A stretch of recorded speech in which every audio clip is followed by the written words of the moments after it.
नमस्कार प्यारे साथियों, आरपीएम ब्रिज यूट्यूब चैनल में आप सभी का बहुत बहुत स्वागत है। चलिए आज नदियों के रोचक जानकारी के बारे में आज हम बात करने वाले हैं। तो बहुत ही इंटरेस्टिंग वीडियो रहने वाला है, तो वीडियो के अंत तक आप सभी लोग बने रहिएगा। तो चलिए आइए जल्दी से शुरुआत करते हैं, लेकिन उससे पहले जो भी हमारे यूट्यूब चैनल पर नए हैं तो प्लीज़ चैनल को सब्सक्राइब कर लीजिए और साथ ही बेल आइकन को प्रेस कर लीजिए। तो सबसे पहला क्वेश्चन आपके सामने कि भागीरथी नाम से गंगा को कहाँ बुलाया जाता है? तो गंगोत्री के पास ये हिमानी गंगा का उद्गम स्थल है। चलिए आगे बढ़ते हैं। गंगोत्री कहाँ स्थित है और इसकी ऊंचाई कितनी है? तो उत्तराखंड के उत्तरकाशी जिले में 3900 किलोमीटर की ऊंचाई पर गौमुख के निकट गंगोत्री हिमानी गंगा का उद्गम स्रोत है। अलकनंदा का उद्गम स्रोत क्या है? तो बद्रीनाथ के ऊपर संतोपथ हिमानी अलकापुरी हिमनद पर इसका जो है वो उद्गम स्रोत है। आगे बढ़ते हैं। गंगा नदी को गंगा कहकर कहाँ से बुलाया जाता है? तो देवप्रयाग के बाद जहाँ अलकनंदा और भागीरथी आपस में मिलती हैं और हरिद्वार के निकट मैदानी भाग में पहुँचती हैं, वहाँ पर इनको बुलाया जाता है। चलिए आगे बढ़ते हैं। गंगा को पद्मा नाम से कहाँ पुकारा जाता है? तो गंगा को पद्मा नाम से बांग्लादेश में पुकारा जाता है। नेक्स्ट आगे बढ़ते हैं। सिंधु भारत में किस राज्य से होकर बहती है? तो सिंधु भारत के जम्मू कश्मीर राज्य से होकर बहती है। आगे बढ़ते हैं। भारत और पाकिस्तान के बीच जल संधि कब हुआ था? तो 1960 ईस्वी में। भारत इस नदी का 20% पानी ही इस्तेमाल कर सकता है। आगे बढ़ते हैं। नदियों और उनके उद्गम स्थल संगम यानी कि मोहाना। तो सिंधु की बात करें तो शानोख्याब हिमनद और तिब्बत के मानसरोवर झील के पास अरब सागर में गिरती है। गंगा की बात करें तो गंगा का जो उद्गम स्थान है वो गंगोत्री और गिरती जाकर है बंगाल की खाड़ी में। आगे बढ़ते हैं। यमुना जो है वो यमुनोत्री हिमानी यानी कि बंदरपूंछ के पश्चिमी ढाल पर स्थित है, वहाँ से निकलती है और प्रयागराज इलाहाबाद संगम में वो समाहित हो जाती है। चंबल जो है वो जनापा पहाड़ी मध्य प्रदेश के मऊ के नज़दीक से निकलती है और इटावा उत्तर प्रदेश में वो उसमें यमुना नदी में समा जाती है। आगे बढ़ते हैं। सतलज जो है वो राकस ताल से निकलती है और मानसरोवर झील के पास से निकलती है और चिनाब नदी में जाकर मिल जाती है। आगे बढ़ते हैं। रावी जो है वो कांगड़ा जिले के रोहतांग दर्रे के नज़दीक से निकलती है और चिनाब नदी में जाकर उसका समाहित हो जाती है। आगे बढ़ते हैं। झेलम जो है वो शेषनाग झील से बेरीनाग और कश्मीर के नज़दीक से निकलती है और चिनाब नदी में उसका जो है वो वो समाहित हो जाती है। ब्यास की बात करें तो ब्यास जो ब्यास कुंड रोहतांग दर्रा से निकलती है और कपूरथला सतलज में वो समाहित हो जाती है। कोसी की बात करें तो गोसाई थान चोटी के उत्तर में, गंगा नदी कारोवाला के दक्षिण पश्चिम में। आगे बात करें गंडक की बात करें तो गंडक नेपाल गंगा पटना के नज़दीक। चलिए आगे बढ़ते हैं। रामगंगा की बात करें तो रामगंगा नैनीताल के नज़दीक हिमालय श्रेणी के दक्षिणी भाग में निकलती है और कन्नौज के निकट गंगा नदी में समाहित हो जाती है। शारदा की बात करें, शारदा का दूसरा नाम काली गंगा, ये कुमायूं हिमालय घाघरा नदी से निकलती है और बहराम घाट के निकट जो है वो समाहित हो जाती है। घाघरा या करनाली या कोरियाला की बात करें तो नेपाल के तकलाकोट से निकलती है और गंगा नदी सारण तथा बलिया जिले की सीमा पर समाहित हो जाती है। बेतवा या बैतरवती विंध्याचल पर्वत मध्य प्रदेश के रायसेन जिले के कुमार गांव के निकट से निकलती है और हमीरपुर यमुना नदी में समाहित हो जाती है।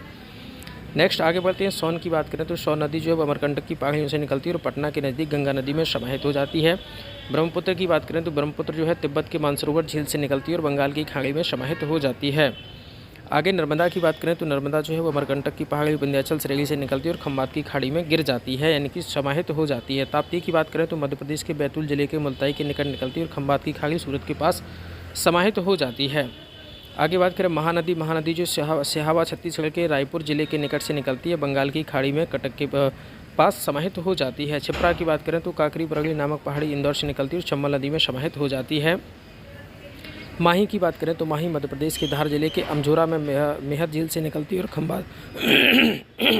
खंबात की खाड़ी में समाहित हो जाती है।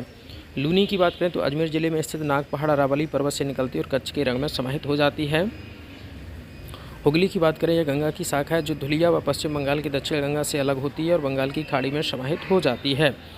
कृष्णा की बात करें तो ये महाबलेश्वर निकट पश्चिम पहाड़ से निकलती है और बंगाल की खाड़ी में समाहित हो जाती है। गोदावरी की बात करें तो गोदावरी नदी महाराष्ट्र के नासिल जिले के त्र्यंबक गांव की एक पहाड़ी है, बंगाल की खाड़ी में समाहित हो जाती है। कावेरी की बात करें तो ब्रह्मगिरी पहाड़ी कर्नाटक के कुर्ग जिले में निकलती है और बंगाल की खाड़ी में समाहित हो जाती है। आगे अगर बात करें तुंगभद्रा, तो तुंगभद्रा जो है वो गंगा मूल चोटी से तुंगा और काडूर से भद्रा कर्नाटक से निकलती है और कृष्णा नदी में समाहित हो जाती है।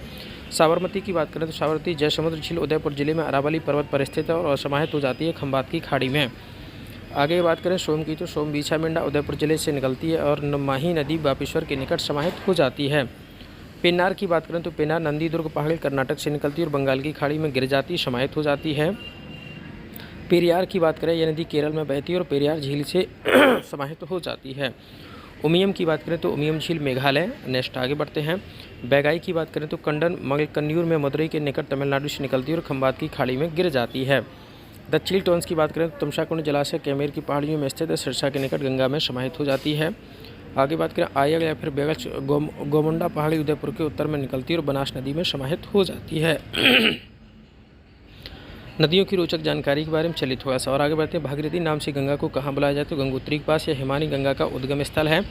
गंगोत्री कहाँ स्थित और इसकी ऊंचाई कितनी है? तो उत्तराखंड के उत्तरकाशी जिले में 3900 किलोमीटर की ऊंचाई पर गौमुख के निकट गंगोत्री हिमानी गंगा का उद्गम स्थल। हालांकि साथियों ये प्रश्न ऊपर हो चुके हैं, लेकिन फिर से रिपीट है तो कोई दिक्कत नहीं, जल्दी से आंसर कर लेते हैं। अलकनंदा का उद्गम स्रोत क्या है? तो बद्रीनाथ के ऊपर संतोपथ हिमानी अलकापुरी हिमनद। नेक्स्ट आगे बढ़ते हैं। गंगा नदी को गंगा कहकर कहाँ से बुलाया जाता है? देवप्रयाग के बाद, जहाँ अलकनंदा और भागीरथी आपस में मिलती हैं और हरिद्वार के निकट मैदानी भाग में पहुँचती हैं। नेक्स्ट आगे बढ़ते हैं। गंगा को पद्मा नाम से कहाँ पुकारा जाता है? तो गंगा को पद्मा नाम से बांग्लादेश में पुकारा जाता है। सिंधु भारत में किस राज्य से होकर बहती है? सिंधु भारत के जम्मू कश्मीर राज्य से होकर बहती है। तो प्यारे साथियों, आज की श्रृंखला के लिए इतना ही। तो आपको बताना है कि श्रृंखला आपको कैसी लगी। बहुत ही इंटरेस्टिंग क्वेश्चन यहाँ पर हमने लिए थे नदियों के बारे में।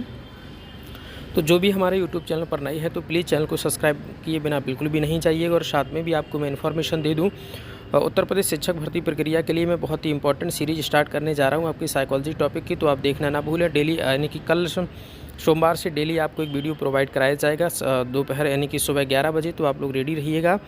कल यानी कि सोमवार से 11 बजे से डेली एक वीडियो आपको प्रोवाइड कराया जाएगा शिक्षक भर्ती प्रक्रिया के लिए। आपका जो साइकोलॉजी वाला टॉपिक रहता है उस टॉपिक से रिलेटेड होंगे वीडियो, डेली आपको एक वीडियो प्रोवाइड कराया जाएगा। तो चैनल को सब्सक्राइब करके रखें और वीडियो को देखना बिल्कुल ना भूलें। कल सुबह 11 बजे, रोज़ाना सुबह 11 बजे कल से। तो आप सभी का बहुत बहुत स्वागत है हमारे यूट्यूब चैनल में। धन्यवाद।